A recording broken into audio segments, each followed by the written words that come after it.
This podcast is being recorded on the traditional land of the Blackfoot Confederacy. This consists of the Kainai, Piikani, Siksika, and the Blackfeet in the U.S. We acknowledge the Stoney Nakoda, which consists of the Bearspaw, Morley, and Chiniki. We acknowledge the Tsuut'ina, who are Dene, and the Métis, Inuit, status and non-status from all of Turtle Island, and those who are visiting. We are all treaty people. Welcome to the Dave Leary Show.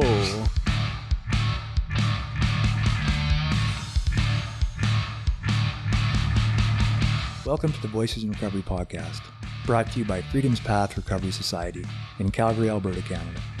Thank you for tuning in. Please remember that these opinions that are shared are those of the individuals and not of any agency, organization, or other entity, unless otherwise specified. Also, if you're a minor, please check with your parent and or guardian, as you need to have permission to listen to these podcasts. We will potentially talk about violent subject matter, sexual content, and difficulties human beings face on their day-to-day lives in recovery.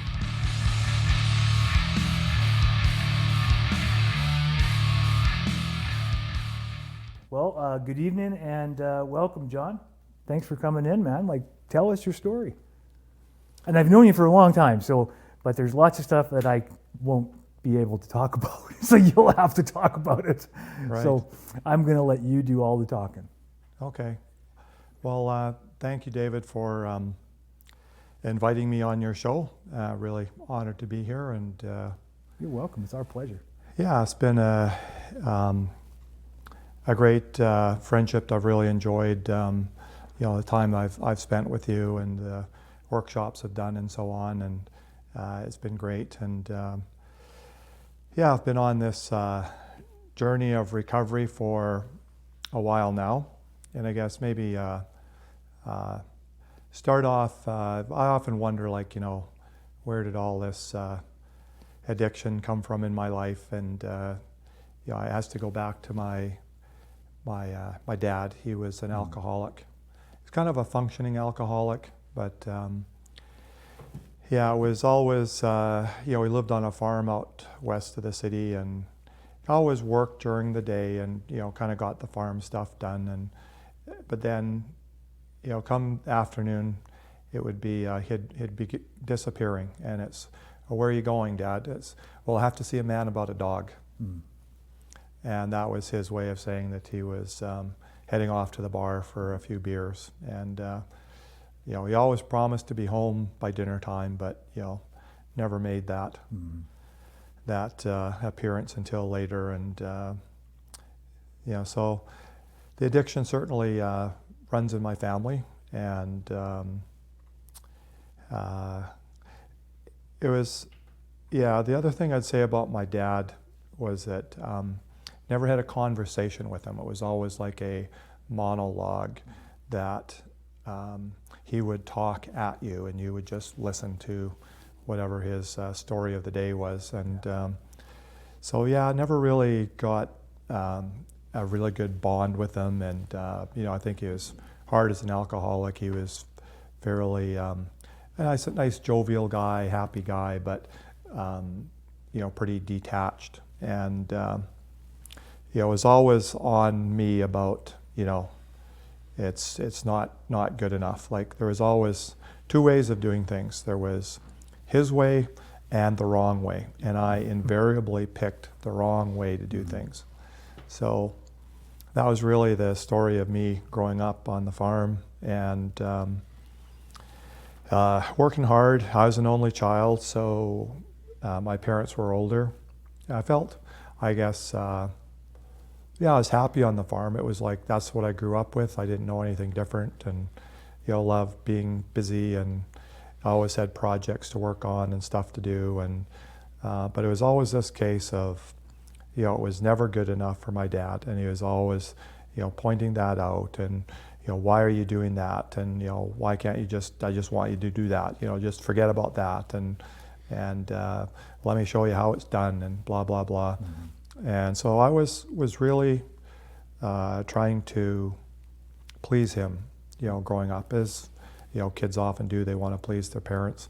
Yeah. And I really had a tough time doing that. I just tried for years to get him to appreciate what I was doing and how hard I was working around the farm and so on. And so, I mean, that just followed me into the rest of my life. I was fairly, shy, I guess, growing up, and I was just didn't spend, without other siblings and kind of isolated on the farm. I just learned to work, and that's where I got a lot of my self-worth from, was from working. And I did okay in school. I went on to university, worked hard in university. I got an engineering degree, and then again just fell into working, and basically spent a lot of the intervening 35 years or whatever just always putting work first. And so that's how my workaholism developed. And I've heard very similar stories to with a lot of other workaholics I've interacted with. And this inability to please parents, and parents that were probably had some sort of addictions. And I'd say my mother, she was a very kind, nice woman, but she was really just all she did from morning to night and into the night was work. And I never saw play or experience play. A lot of kids grow up and they play with other kids a lot, and they play with their families and so on. And I did that at school, of course, but it was always like no extracurricular activities for John. Just get home, get to work, lots of stuff to do on the farm. So, and then so I always thought though that my workaholism, is what I'm a workaholic in recovery, and I always thought my ability to work hard, like that was how I defined myself. That I always prided myself in being able to just keep working, and I got enjoyment out of it. Like I said, I was graduated as an engineer and got a job. I've worked most of my career has been here in Calgary, working in the oil industry, and there was always lots to get wrapped up in at work, and so my personality too was that I would just get wrapped up in things and want to just like keep going, like get a project, kind of gets on the brain. I just want to keep working. And that I worked for workaholic companies as well. And I mean, that really helped spur my workaholism as well, because it's one of the addictions that can even be seen kindly on by the world that we live in. Like, you're a workaholic? Well, like, everybody's a workaholic, and working is good, and you get praise for working hard, and you get promotions at work, and you get a better job, and it's like rah rah rah, it's a good thing. And I had always defined myself as being this smart, hardworking person, and so then it was I guess understandable that work always came first. If it was my defining thing in my life, so I had to put it first, above family, above relationships, and so on. So I got married. I think I was about 26 when I got married the first time, and got married to a lady that was a little bit older than me. She'd already had a son, and you know, the relationship started off well, and as a lot of relationships do. Mm-hmm. And but you know, the marriage started to run into difficulties a few years down the road, and you know, some stresses and so on. And I had no idea how to handle it or fix it, and I wasn't very self-aware, you know, back in those days, and just kind of was really clueless, I guess, at what it took to have a good relationship. And so you know, I just started working harder, and you know, my first wife, that was okay for her. She was kind of a workaholic too, so we ended up just you know, both spending a lot of time working and not a lot of time doing anything else. And there was years where I was you know, didn't spend much time with friends or family, and you know, the problems that were in the relationship didn't get dealt with. They just got bypassed and left.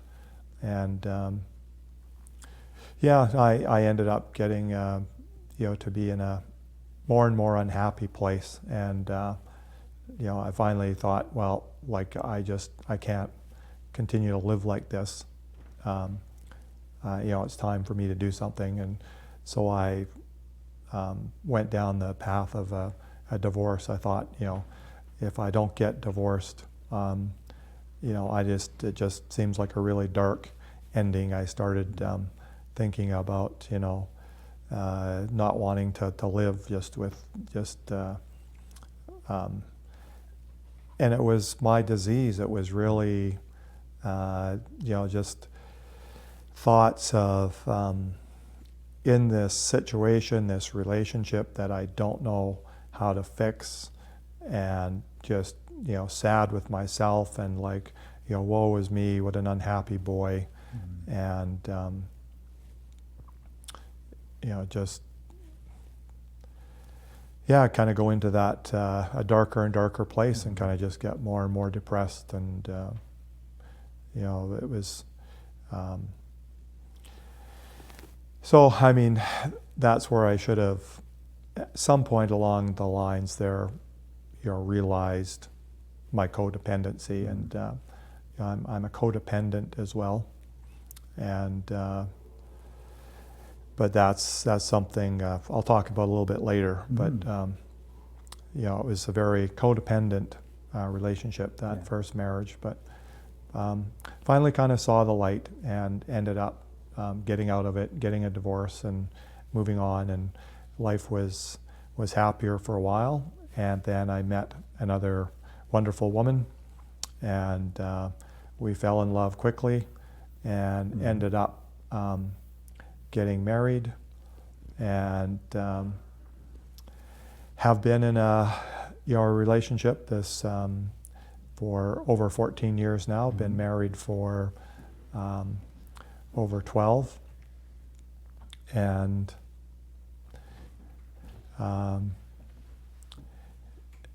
yeah, you know, it was another relationship that started off very well, and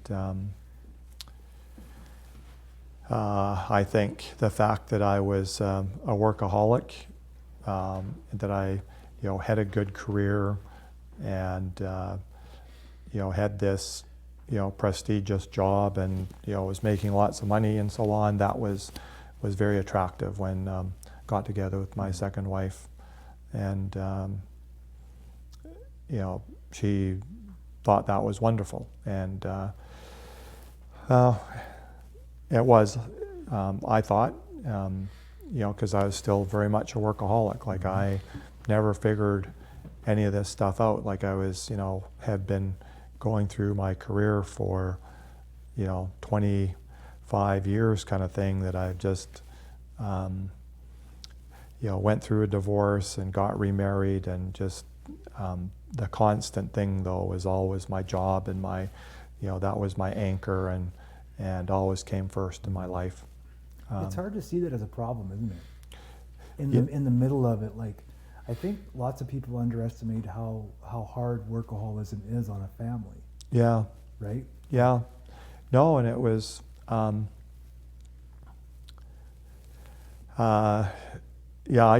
had no idea that it was hard on the family. And, I ended up, the woman I married, she had 2 young daughters, so I ended up with 2 stepdaughters. And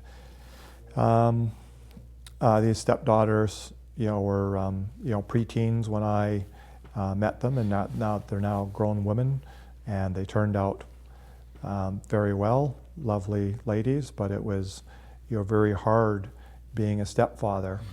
And, me being a workaholic was, was devastating on them. And, all 3 women were very kind and generous to me and inviting me into their lives, and really, took me on as husband and stepfather. And again, like I said, the relationship started off well. But then it was, with and the girls were, then they were teenagers, so, went through all that sort of stuff. And my wife used to always say that, she was, she'd been a single parent with her first husband, and she was still a single parent.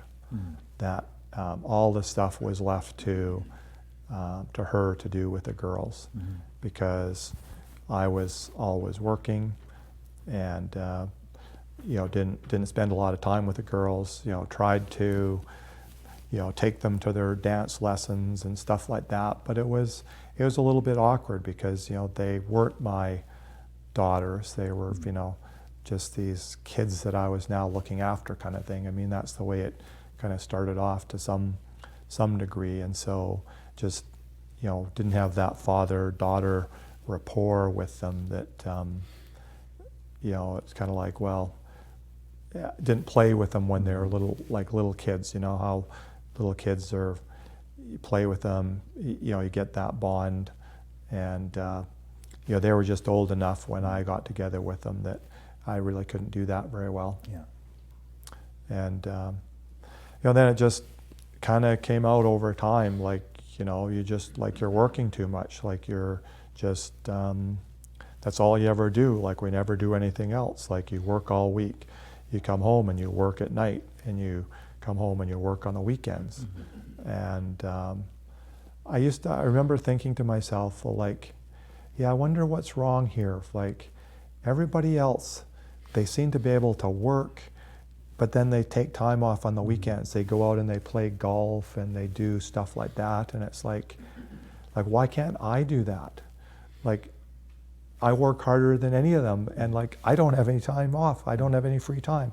I still have, no matter, I mean, that's the way it is for a workaholic. Like, my mind, I'm a human doing, not a human being. So it's just one task after the next. And as soon as I would complete a task, it was like, okay, next. What's the next urgent thing that has to be done? And that's all that mattered. It was just like this blinders on, tunnel vision all the time. And it's like, you want to socialize on the weekend, like you want to get together with friends. And it's like, well, that was just so, like, it just made my skin crawl to think about, not working, taking time off to go and visit people, or, go and do something with the girls, or, and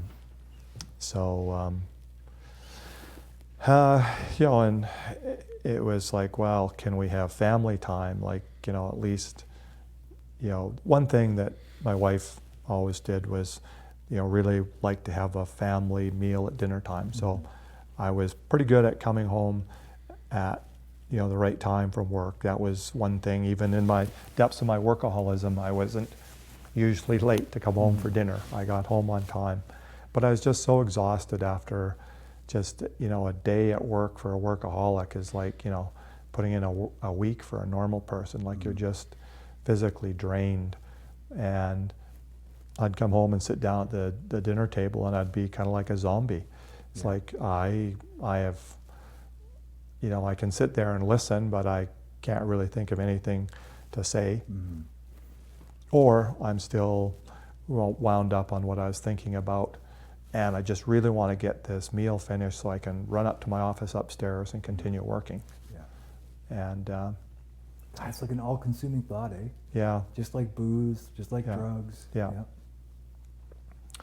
And so, eventually my wife gave me a copy of this book written by a doctor. I forget his name right now, but it's called Chained to the Desk. Mm. And it's written by this medical doctor about his workaholic patients. Mm. And she had read through it, and she gave it to me and said I should maybe start reading about it. And so I started reading through it, and there's this one chapter where the doctor starts to explain about, the effects that a workaholic can have on his family, and it's just as devastating as an alcoholic Mm-hmm. can have on their family. And I would say, like, what? Like, you're nuts. Like, no way. Yeah. Like an alcoholic, like this, he's a drunk bum. He's always like, abusive when he comes home, or he doesn't come home, or like, he can't keep a job, or like, I'm none of those things. Like, I'm totally the opposite. I can hold down a job, and, I make good money, and I really look after this family, and like, just because I don't have quite as much time to socialize as maybe the next dad, like, what's the big deal with that? But as I read through it, I learned from that book, from reading it, that, that the, father, mother, the workaholic person in the relationship, they're just totally unemotionally available. Mm. And I mean, that was me. Like, might have been there in flesh, but I wasn't really there in spirit. And it was like, my wife was like she was a single parent. Like, it was sort of sitting at the family dinner table. It was kind of like the four of us, but there was the three of them having a nice conversation, and then the zombie sitting in the dad spot and just sort of, kind of out of it. Yeah. That's a tough way to be, eh? Yeah. Yeah. Yeah, and so it got to be more and more of a sore point, and it got to the stage where my wife wanted a divorce. It was like, this isn't a family. We don't want to live like this, and the girls really did not like me at all. They really they were coaching their mother to probably not a bad idea to get a divorce. Yeah, like, that's probably the right way to go with John. Like, and and so she was open with me about this. Like, here's this book. You're a workaholic. I think you need to do something about it. Blah blah blah. And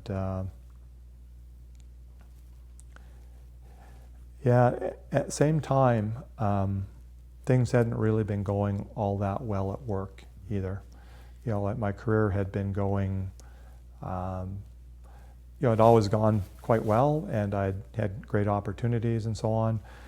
But at that point, like, work just seemed to be getting more and more of a grind, and it wasn't going well. And like, the, where I worked, there's just sort of, I was finding myself in more and more conflicts with the other people in leadership positions there.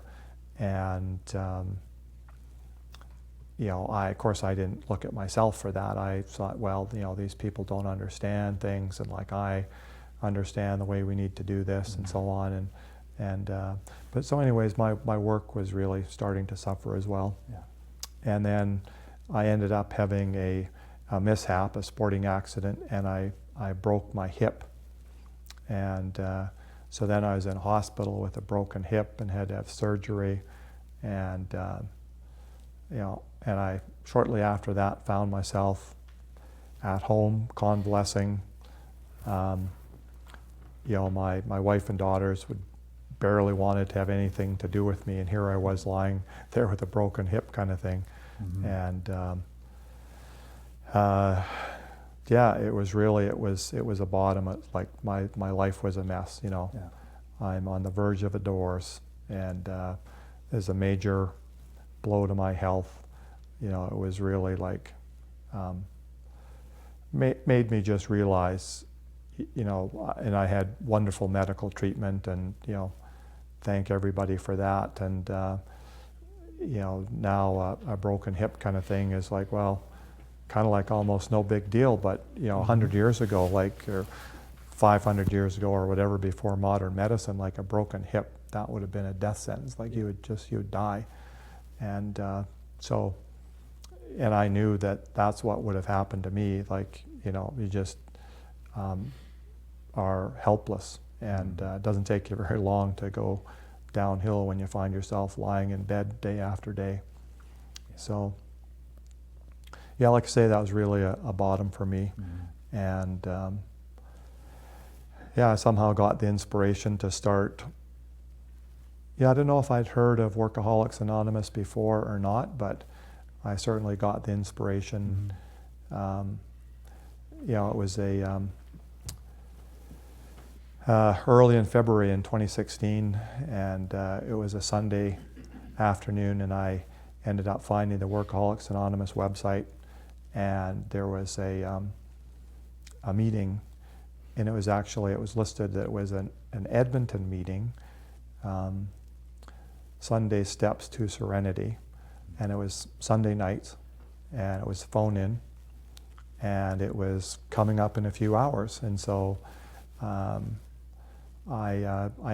phoned into that meeting from my hospital bed at home, lying there with a broken hip, and I got on my first WA call.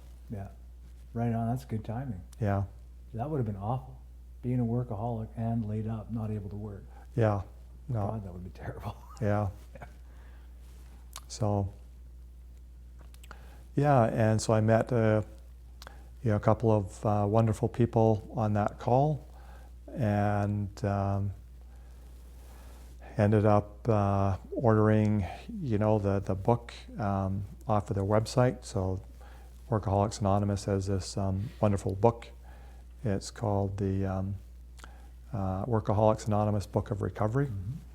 And it's just chock-a-block full of really good stuff for the workaholic. Yeah. And so I got my copy of that, and I started phoning into these meetings, and there was other meetings there that I phoned into, and started talking to some people, and I ended up from that first meeting that I phoned into as well, I ended up getting my first sponsor, WA. And yeah, WA, it's a small community, you know, compared to AA or some of these other fellowships. So, you know, workaholics are far and wide, so there's sort of phone sponsorship is sort of the norm. Yeah. Are there any local meetings like in town, or? Well, there is now, because myself and another fellow, he ended up on that same Sunday call about a year later. Oh yeah. And then he found out I was from Calgary. He was from Calgary, and it's like, well, give me your number. It's like, let's start a meeting. And so we did. We started a meeting. Oh, congrats, man. Good for you. Yeah, and I think it was about this time. I think we met probably either the last week of April or the first or second week in May, 3 years ago. Yeah. And it's been going strong ever since. Right on. Yeah. Excellent. Yeah. And so now there is a local meeting. It's Tuesday nights in Calgary at 6:30 to 7:30 p.m. Perfect. So. And they just look at the website? Is there a website people could check out? Or? Yeah, it's workaholicsanonymous-.org, workaholics-anonymous.org. And it's got all the meetings listed on there, and contact information, and so on. So, yeah. Right now, as you're talking, like, I'm just blown away by the correlation to other like chemicals, right? Yeah. To chemicals, the correlation between the addictive cycles, right? Like, Yeah. because you could destroy your family as an alcoholic or a workaholic or all number of things, right? Yeah. Because once that becomes that obsessive focal point, right, Mhm. it's just all it does is do damage. Yeah. I think, right? Because Yeah. it takes away from every other area of your life. Yeah. Yeah. Yeah, and as an addict, I mean, I got into this very destructive pattern of, like, my MO was martyr, basically. Like, you know, like, that was my badge of honor to be a martyr. Here I am, I'm just, you know, this great guy, just this great husband, hard worker, I'm such a good stepdad. Look at how well I take care of this family. I just work, and give them everything, but hey, why aren't you guys, you know, grateful for that? It was like, you know, my stepdaughters, it's like, well, you know, they just don't seem to be very grateful for all that I'm doing for them. And it's like, why is that? And it's like, my wife, like, I, you know, treat her so well, and she's got so well taken care of, but like, she's not very happy, like, and, you know, so I ended up becoming very resentful over that, of course, because I wasn't getting, you know, I felt I was being disrespected. You know, I wasn't getting this respect that I deserved, and, you know, damn it, my family should be a lot more grateful and respectful than they are. And so, I mean, I would end up just, you know, having a lot of, I mean, I had so many negative conversations, particularly with the girls, because I had kind of like two modes. I was like workaholic, working, and then I'd stop, and it'd be like adrenaline hit, like, you know, those girls, what have they done? They've done something wrong. They've did this bad, that bad. And I would just, you know, I was so resentful, I was just willing to pounce on them for anything, you know. Yeah. And that's why they just ended up like they didn't want to have anything to do with me. I was just this kind of ogre that kind of, you know, bad-tempered, grumpy guy that was always giving them shit for doing stuff, you know, that was just normal teenage stuff. And it's, you know, I didn't have that other part of that relationship with them where, you know, that loving, kind relationship. I mean, it's okay to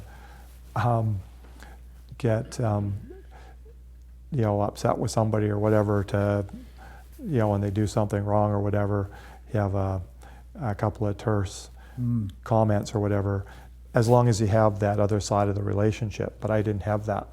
Like, there's no way that, you know, I could, that I had any right to speak to them like that, because I wasn't in their life, you know, looking after their needs, you know, and that emotional connection with them, just, it wasn't very strong. And, you know, they wanted a father in their life, and, you know, they had so much to offer me that I rejected all the time. And I just didn't know how to ask them about their lives and all that kind of stuff. So,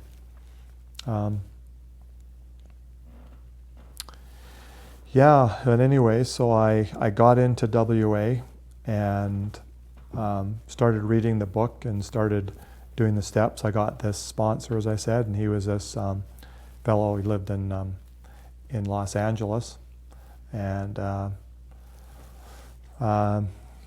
you know, it was amazing. I mean, I started talking to him about this stuff, and he was a workaholic as well, of course. He understood it. He could relate to me. He could say, well, this is what's going on, and that's going on. And, you know, then, you know, slowly the fog kind of lifted, and I started to see, you know, how I'd been living my life.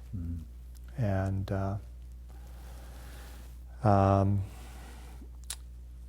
I mean, obviously I got to the point, you know, my life was unmanageable, right? And I needed help. I couldn't figure it out by myself. And, you know, Workaholics Anonymous. It's got a very, the 12 steps that people are familiar with. WA or AA, for example, very similar 12 steps that are followed in the 12 traditions. And I started working through the steps, and it took me a long time. Like a lot of people, I had trouble doing that fourth step, and kind of, as a workaholic, of course, I had to be, perfect in doing the steps, and I didn't want to just kind of scribble them out on a piece back of an envelope like people can do. Like, I mean, it's about writing this stuff down, getting it out. But no, I had to procrastinate and take my time and get it all set up nicely on my computer. And, I built this fancy, looked at all these different forms for how do you do a step 4, and like, no, that one's not quite perfect, and this one isn't. And I ended up building my own, sort of template for doing my step 4, and it just took forever to get through it. And it's just so difficult to get all that stuff out on paper. Yeah. But I finally did, and I did a 5th step, and I got a lot of relief from that. And I carried on. I kept going, and I started looking at all the people I needed to make amends to. And one of the things that really started to come out too is, and I'm not alone in my workaholism with this, like a lot of other workaholics are the same way. Like, I've got a lot of trouble with money. It's just not about work. It's like I've got a lot of issues with money, and material things, money. To me, as a workaholic, they're more important than people, relationships. Yeah. And so it's like I always like to kind of count my money and look at my investment statements, and when the markets were going up and things were going good, I would always be really excited and get that adrenaline high, and when things go bad, I get into like this depression, and but it was always way too wrong of a focus on money. I would get very upset about small things, like if the girls would get a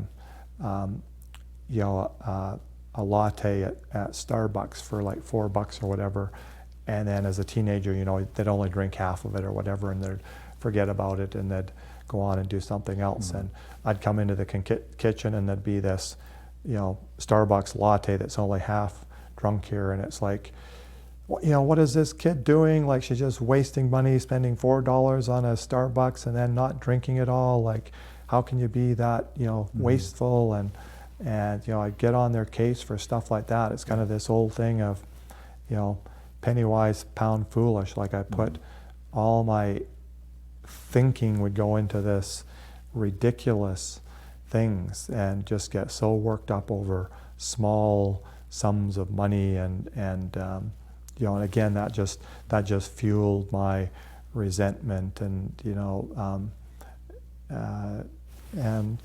that came out in my step work. This really kind of twisted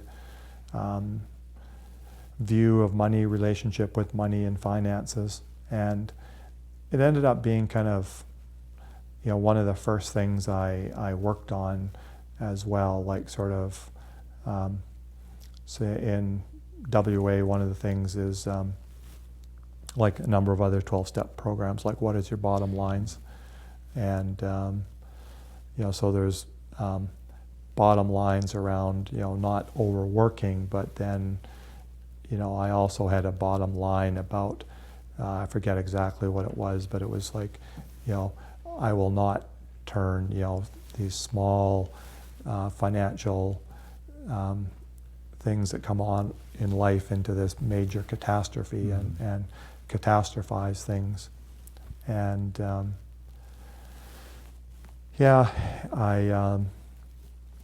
made this long list of people that I needed to make amends to, and top on my list were my family, and they were the ones that really hurt the most, and I made really good, solid amends to them, and that was one of the best things that I ever did to my life. I mean, especially the amends to my stepdaughters. I think it was a defining moment in my life. Like, it really changed my life. I can see that. Amends are powerful. Yeah.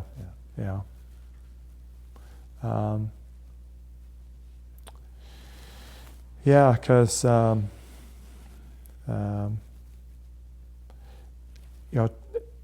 it was kind of like all these small miracles started happening in my life, and that's the promises of WA or the promises of AA, or these when I brought this higher power into my life and really worked hard at letting go and just let go, let God, all these amazing things started to turn around. Well, obviously my broken hip healed, although I did end up, I had to go on and have another operation, have a hip replacement, and that went extremely well.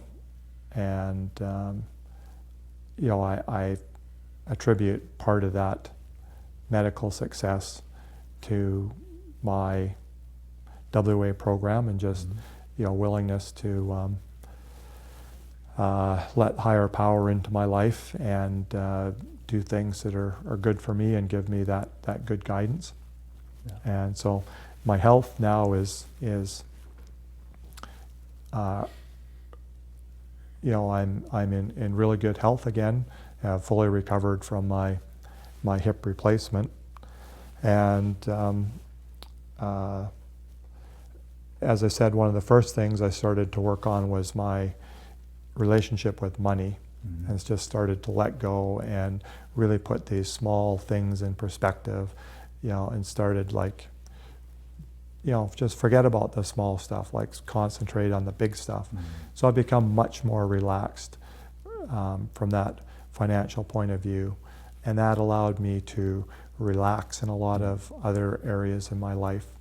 And I had this true desire to change and to be a different person and to really develop a better relationship with my family. And and it took time. I think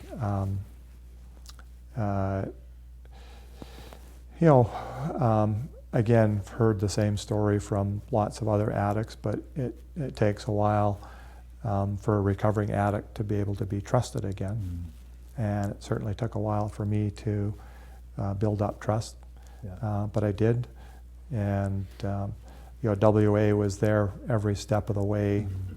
And continuing to go to meetings, talking to my sponsor, worked all the way through the steps. And the situation is totally turned around with my daughters now. Like, they're, they are absolutely, truly my daughters, and I'm their father, and I have a wonderful, loving relationship with them. And that's awesome. Yeah, and it's really been a highlight in my life, and to see that change. And they've been on their own journey as well, and we're a family of addicts, and so we. It's a family disease, though. It is. I mean, I know how people like to not talk about that, but yeah. No, it was is in my family of origin. It was in my wife's family of origin. The girls have inherited it. That the addiction stuff as well. And so we're all on this continuing journey of recovery. I've ended up, one of the best things too,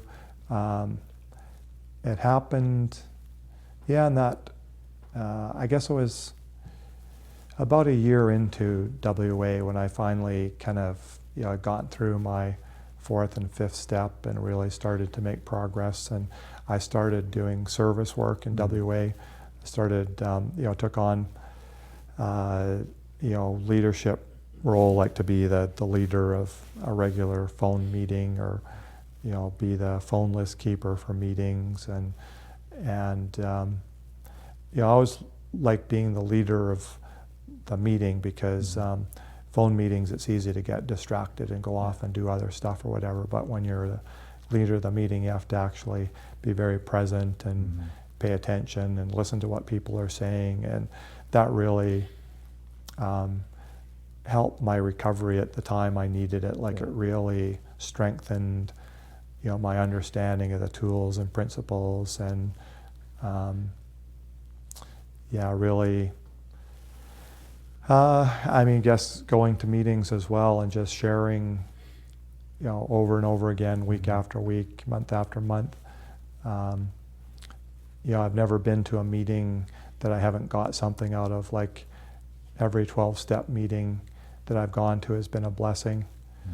No matter how crappy I'm feeling, when I go to a meeting, I always end up feeling better. Yeah. So. I'm familiar with that feeling. Yeah. Yeah. It's just something about it, right? Something happens. Yeah. Yeah, just that,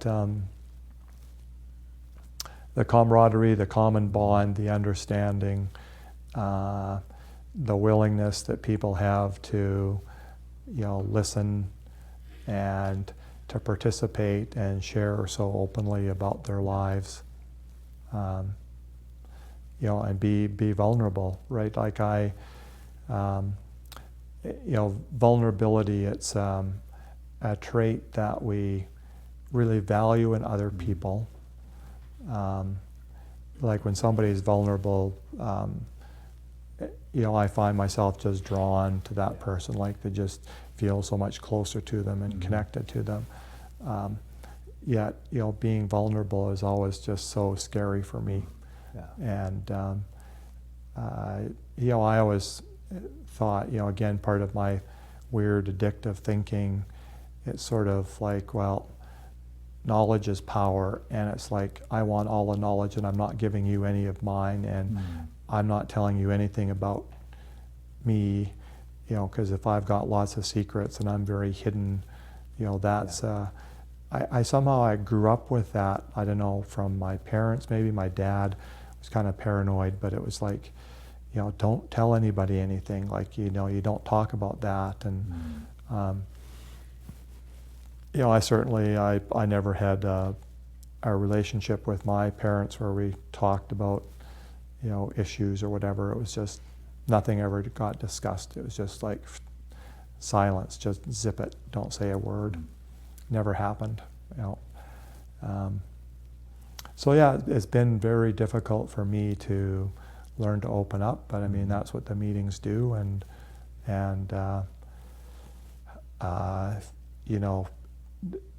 did my 5th step, and it's like, oh, can I really talk about all this stuff? Can I really tell this person and tell God all these horrible things I've done and how ashamed I am of myself and my life? And it's like, well, yes, I can do that. I did do that. Felt pretty good, actually. And it's quite a thing, isn't it? Yeah. Yeah. Yeah. And so, and then one thing, my wife is very perceptive and smart about all this stuff, and she always told me, like, well, just like open up with the girls, like just be vulnerable, and they're so endearing, like they'll love you for that. And then it was like, well, I was kind of pretty humbled after everything that had happened, and it's like, well, just this is where I'm at. Like, my life is unmanageable. Like, I am a workaholic and I can't control it. And, this and this and that. And it's like, wow, like they really like that stuff. It's like, geez, they seem to be really, coming closer to me, and they seem to be opening up about their lives. And now that's the way it's been through this journey. That's cool. Yeah. Yeah, that's really cool. 'Cause I know you love those kids. Yeah. Yeah. Well, I shouldn't say kids. They're not kids anymore. Yeah, they're now 26 and 24. Yeah, so. I guess they'll always be your kids, sort of. Yeah. Yeah. So then and the next thing that happened basically really was, I'd started thinking seriously about retiring. Mm-hmm. And there's a pretty scary thought to begin with. And, what am I going to do with myself? And, what is it going to be like to not have an income anymore, not have that paycheck coming in? It's like, oh, that's so scary. And if I give up this job, I could, never go back. And, it's not exactly easy to get jobs in the oil and gas industry in Calgary these days. And so it was kind of like a one-way ticket. If I was going to retire, it was like that was ending it. I wasn't going back to that again. So it was a pretty scary prospect. But I mean, my wife and I worked through it, and I ended up, I did retire at the end of 2018. And so that was kind of, I like to say proof positive I'm not a workaholic anymore. So I like it. yeah. It's like putting the bottle down for a bit, and you're like, yeah, see, I never had a problem. Yeah. So, but of course you can be, as they say in WA, you can be workaholic about anything, including saving the world, right? You can. There's lots of people that retire, and that's when their workaholism really flares up, actually. Yeah. So, but I've, I know that I need it. I know that I'm always a workaholic, and there's this morning meeting that I phone into. It's we started PM meetings as well, where there's meetings 7 days a week, a phone-in meeting now in the evenings, and as well as the morning meeting that I phone into a lot. And that's a lot of growth, like in a little bit of time, eh? Yeah. Right on. Yeah, so this morning meeting, call it the WA Guys group. It's people from mainly all over the US, and we've got a Zoom account, and get on there every morning. It's 9 o'clock Calgary time for a half-hour check-in, and we talk about what is our plan for recovery for the day. And everybody does a 1-minute spiritual action plan for the day. Yeah. Have they got up and prayed or meditated, or have they gone to a meeting? Do they plan to go to a meeting? Are they going to take breaks? What's their work schedule? One of the tools, really good tool of WA, is a written daily action plan. Okay. And as a workaholic, I know, the alarm clock could go off like at 5:30, but my internal alarm clock was like a shot of adrenaline at about 5:20. It's just like boom, you just kind of wake up out of this sleep with this shot of adrenaline. It's like, oh my God, I got to get going. Like there's so many things I got to do today. Yeah. And as a workaholic, I would just jump out of bed, jump in the shower, get dressed, run downstairs, grab some breakfast, in the car, off to work, and just get after it. Yeah. With no pre-planning or thought, really. It's just like on this mad dash to get in and get doing something, right? So, God, that would be exhausting, John, by the end of the day. yeah. Yeah, and then that's like from 7 o'clock in the morning, and it's still 6 o'clock at night. You're still doing the same thing, right? It's like, oh my God, I still have all these things to do today, That's a powerful obsession, man. Yeah. That's powerful. So, yeah, as a workaholic, a written daily action plan, and I don't do it all the time, but I've become much better at keeping a really good task list and looking at it regularly. So rather than just jumping into stuff, it's like take some time, relax, think about the day. What do I really need to get done? It's like, geez, I'd love to get all of this stuff done, but that's not a day's worth of work. That's like about a week's worth of work. So can't get all that done today. Yeah. So what are my priorities? So pick a couple of priorities, and that's the way I try and run my day now. Is that I have I got to take care of myself. So personal care comes first. About eating properly, about getting the right amount of rest. I always try and get 8 hours of sleep. And looking after physically, going to the gym or doing a workout or going for a bike ride or doing something there to look after my physical body. What am I going to do mentally? Am I going to go to a meeting today? Am I going to phone somebody? So that's in there. And then it's almost like work is sort of like the last priority on the list. Yeah. It's like, well, yeah, I've got these 10 things. Well, maybe I should try and get these 2 done today and kind of put them on that action list. Yeah. And then that's my day. If I get those 2 things done, along with all that other stuff, that's a successful day. Yeah, right on. Yeah. That's good. It's good to develop a daily schedule, right? Yeah. Like a daily plan, no matter what program it is, because we forget so quickly that we have this problem, right? Like whether it's alcohol or a process addiction, right? It just happens so quick that we forget. Yeah. And we're right back into it. Yeah. And with work, like your story is so powerful for lots of reasons, right? But one of the ones that stands out to me is just that correlation between lots of us who work too much, right?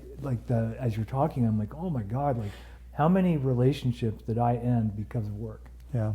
It's just amazing, because I ended more relationships because they couldn't handle my love for work than I did for any other reason. Yeah. Right?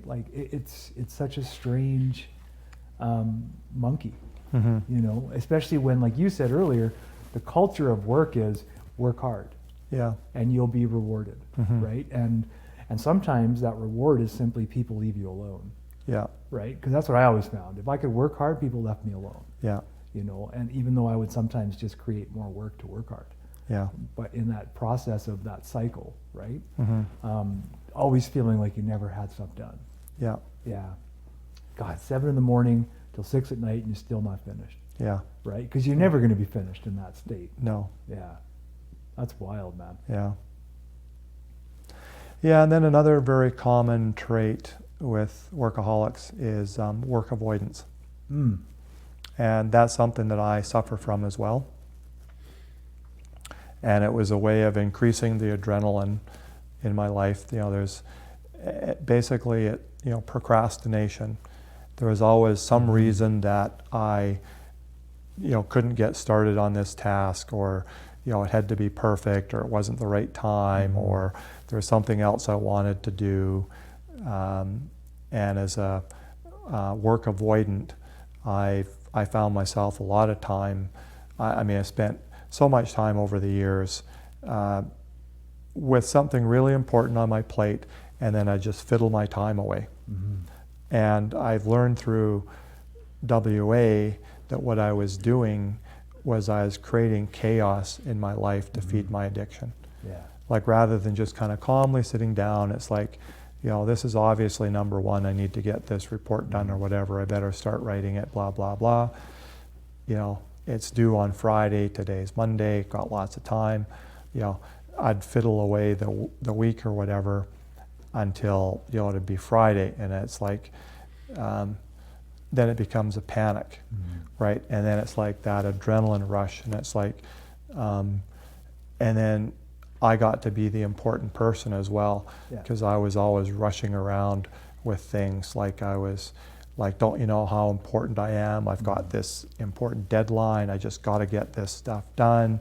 And it was this chaos, this adrenaline, and I would bring it into my family. And, you know, I would be very, you know, grumpy with them over that. Yeah. And, you know, and then I'd get a negative reaction from them, and that'd just feed my resentment cycle and my shame, and then it'd just make me withdraw into work even more. And it's like, well, at least I've got work. Like I always had work. And it was just, hard to describe, you know, the obsession when I was in it. You know, when it was so bad, it would just be just this crushing weight. You know, I'd just have a headache, and I'd be tight, and I'd be anxious and nervous, and, you know, feeling down on myself, and just like this panic, like, oh my God, like how am I going to get out of this situation? And it's like, I just can't possibly get this done, and nobody can help, and I'm going to be this failure, and oh, I just got to keep working, and I got to like work all night on this or whatever. And there are certain times of the year too, like it was always really busy for us in the fall. At work we had like budgets and all this sort of stuff to do, and a lot of, you know, salary administration stuff always was kind of like at Christmas time and stuff in our company. And I would invariably end up getting sick. Like I would just work such long hours, and I just take it all on. It's like, yes, I'm here, I can get it done, I can be the hero. And I would just work and work and work until I just totally destroyed my immune system, and I was sleep deprived, and I'd get run down, I'd get sick, I'd end up with the flu, and you know, I'd be sick for a month at you know, Christmas time every year, never failed. And Just that buildup of stress, eh? Yeah, it's just punishing, and that's what workaholism does. Like it, you know, some of these other addictions, like, you know, they'll kill you faster. You know, if you're fentanyl addict, you can get to the end fairly quickly, right? Like workaholics, like it's hard to, you know, it does kill you, but you have to really work at it for a long time, right? Well, and it just destroys families like every other chemical. Right? Like it just might take a little longer. And of course, when you're in the middle of it, it's really hard for a person who's just a hard worker to say, I'm working too hard. Right? Like that's such a hard thing for someone to say, even if they're not technically a workaholic. Just the culture says, grind it out. Like, grind it out. That's what you're supposed to do, is get on the grind. And not realizing that is probably just as equally toxic as like toxic masculinity or something like that, right? Like that toxic work ethic, which is, well, it's not sustainable. Right? Like it's just not. No, it's not sustainable, and it's not, you know, we're very social beings, and it's very antisocial, right? I mean, you just can't be a good workaholic if you're a social kind of a person. You have to. It's true. You have to isolate and just, you know. You have to be able to you have to be comfortable isolating all the time. And choosing work over those things that we tell people that they're important, right? And it's hard for them, I think, when they think they believe us, they believe that we know that they're important, but then we go and we work instead of spend time with them. Right? Because that was a big thing for me, a big problem. It has been, like up until the last few years. But it's just one of those, I would always take the work call, right? Because I knew that, because like you said, I always felt safe with work. I knew what I had to do. With whatever came, I always knew what I had to do, for the most part. And there's practices in place, there's procedures, there's all that stuff that made me feel really, really comfortable. And the only time I felt comfortable, to be honest, and a good portion of my life was working. It's because people left me alone. Especially if you grind it out. Then they're like, oh, look at him go. And I know nowadays that that seems silly because we talk about workaholism now, and it seems like that's crazy to suggest to people now that they should work 60 hours a week. Yeah. Because I think like maybe even your daughter's ages, they're probably already at a place where they're thinking that's a bad idea. Yes. Yeah. That generation of young people, right? That says no, we don't want to spend all our time working. Yeah. No, the young people are a much smarter generation that Yeah. way. They've really, tuned into that, picked it up, and Well, I think because they've had some good teachers, eh? yeah. Like yeah. our parents, like my parents were, all they did was work, John. Yeah. Like whenever, and it's not because it doesn't mean they weren't there, it doesn't mean they weren't great parents, Yeah. but that's what they taught us. Yeah. My brothers and I were all three straight up workaholics, Yeah. like Yeah. from the beginning. I Yeah. think it's, for me, being in recovery with AA has helped me work on that, Yeah. right? But not directly the way you did in Yes. terms of the workaholism, the workaholic anonymous Right. work. Yeah. More so through the 12 steps of AA, found that one of my cross addictions was working, Yeah.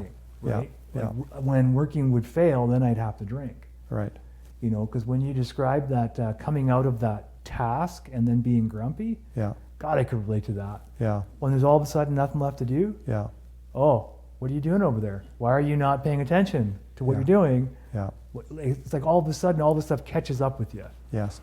It's almost like when I was drinking and you'd sober up, and then you'd remember why you were so unhappy the day before, Yeah. right? And it just comes rushing back. Yeah. And except for in my case, it was just me. That's all I could see in the mirror was me. Yeah. And that same guy who did the same thing over and over and over again, Yeah. right? Without, anyway, I'm just grateful that you, I know you pretty good, and I think of you as a friend too. So I appreciate you saying that in the beginning, because like you've been through a lot of stuff, Yeah. right? With like, and we don't have to talk about the details, right? Of course, but it's like so much stuff, dude. And to continue moving forward, when it probably would have been nice to just sit, Yeah. right? Yeah. But you didn't just sit, No. and that's pretty impressive. Yeah. Well, thank you. Yeah. It's yeah. I mean, I at some point it's sort of like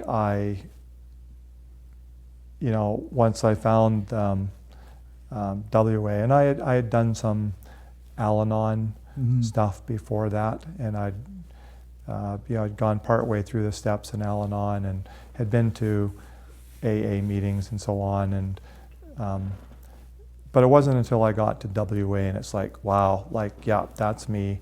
There's a list of 20 questions Yeah.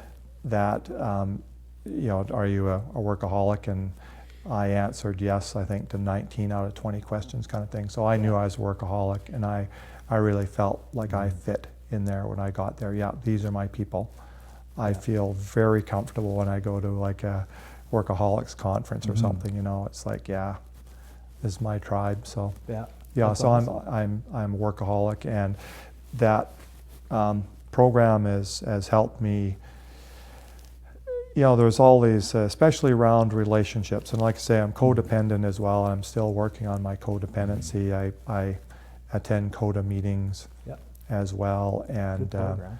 yeah, really trying to put a lot of effort in on that these days, because I've got my workaholism under control, and I see that my relationships, I'm still addicted to relationships and struggles there, and but I mean, with the 12-step programs, I found out enough about myself that it's like, oh, so that's why I've been doing that, or oh, I have been doing that, I see that now. Yeah.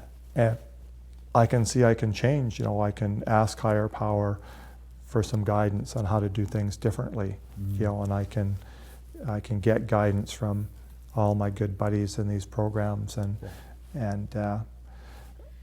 do things differently. And that's the wonderful thing about us human beings. Like, we're flawed, but we're intelligent, and we can see ourselves, where we've been and where we'd like to go to, and we can do things differently. Like, we have this huge power to change and to heal and to grow.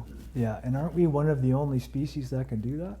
Yeah. mindfully. I mean, Yeah, like yeah. obviously species change with evolution and stuff, but Mm-hmm. yeah, we have like the three. We're the only species with three things, and I can't remember what they are now Yeah. because I'm not smart. But Yeah. I can remember that I knew something. I just don't know it anymore. Yeah. So I guess that was fun. Yeah.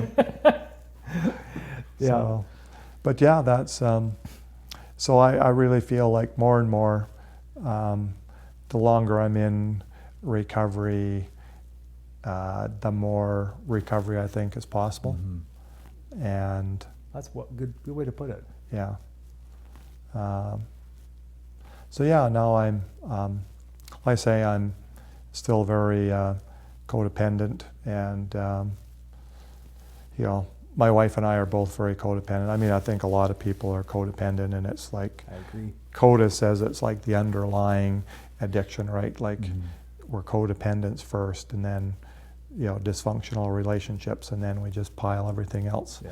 on top of that. So yeah, that's my journey that I'm on now, really trying to figure that out. And as a codependency, I think it seems to me it manifests in lots of different ways. Mhm.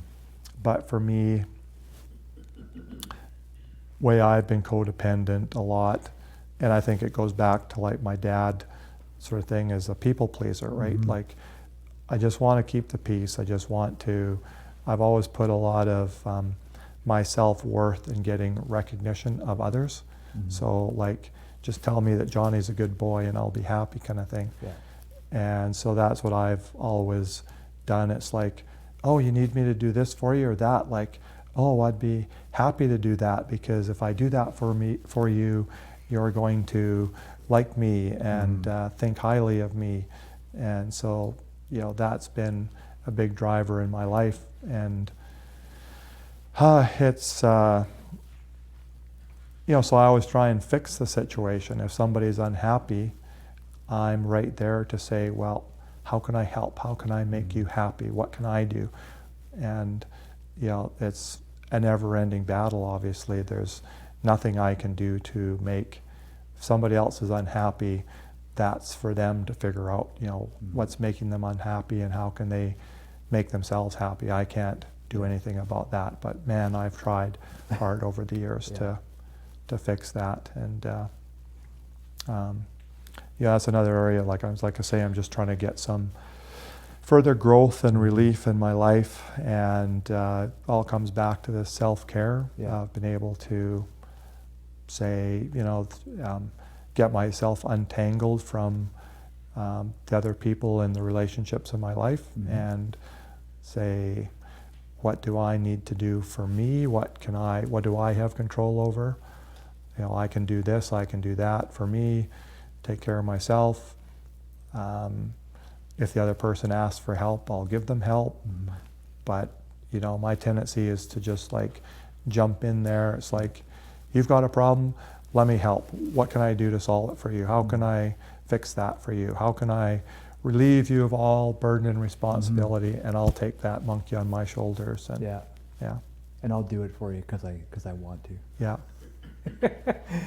Codependency is tricky though, John. Yeah. Like it's tricky because I think you said it correctly. We're all a little bit codependent, Mhm. if not a lot. Yeah, Right. And yeah.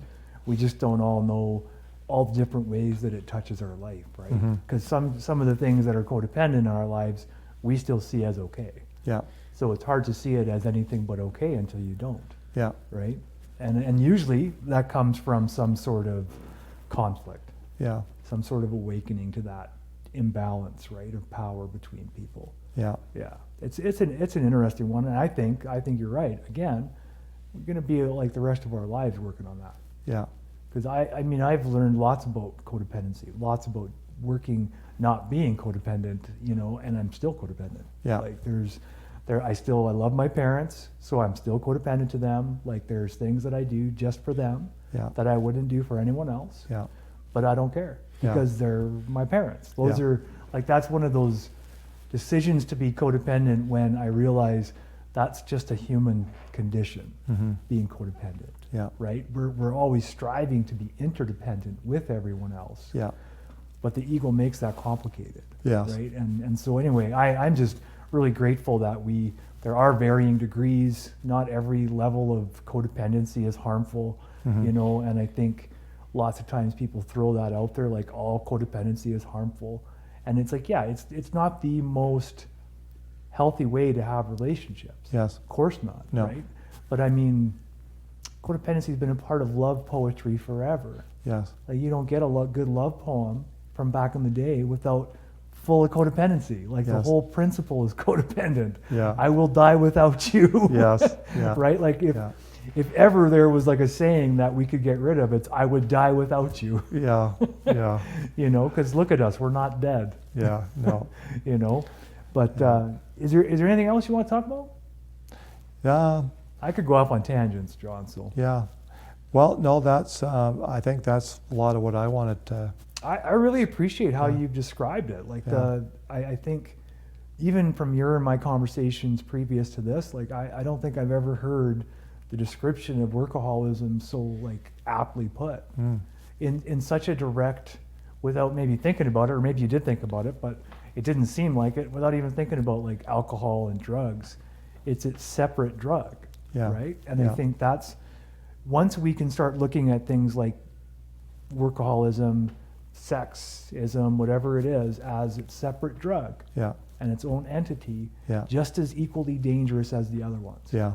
just in different ways, right? Like you Yeah. said, it might take you a little longer, Yeah. but I mean, think about it. If you're a workaholic and you're a young workaholic, but you're in a stressful, high risk field, Yeah. well, you might not make it to old age, Right. right? And Yeah. so it's kind of like, we were going to talk about workaholism in general like a couple weeks from now. We changed our mind because we're like squirrels, but we were going to because it's so prevalent. Like Yeah. all the guys and girls that I know work too much, Yes. right? And we have an overinvestment in our work. Yes. Well, I should say not all of them, most of them. Darcy did not have an overinvestment in his work.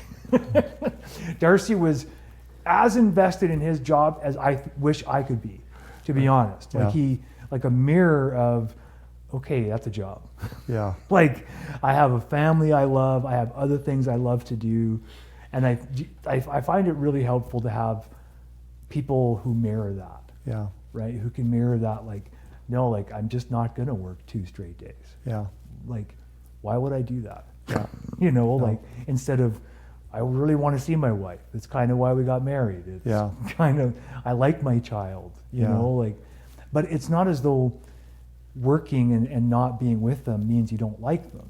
Like, cause I relate, like if you love them, Yes. that's why you're doing it. Yeah. Right? Like Yeah. it's a 100% directly translated in the brain to this equals love for you. Yeah. Right? Because Yeah. I mean, I'm not suggesting why you did it because you know your reasons. But I Yeah. know for me, that's what it was all about, Yeah.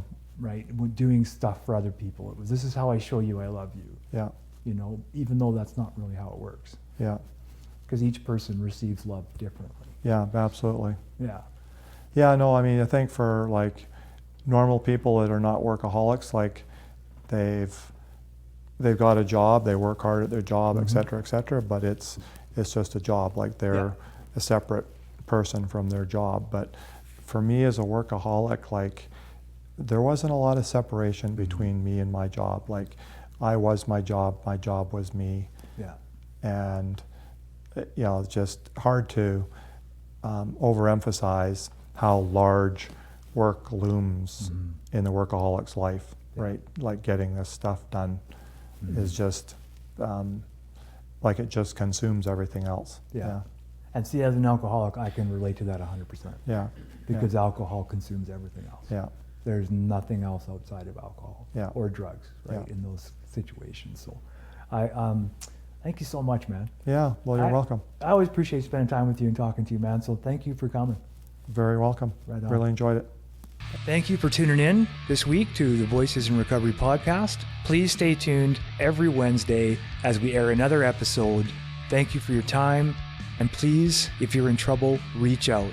If you need to contact us at www.freedomspathrecoverysociety.ca, or you can look for us on Facebook under Freedom's Path Recovery Society. Thank you again for tuning in. Please stay tuned for upcoming groups, activities, and podcasts.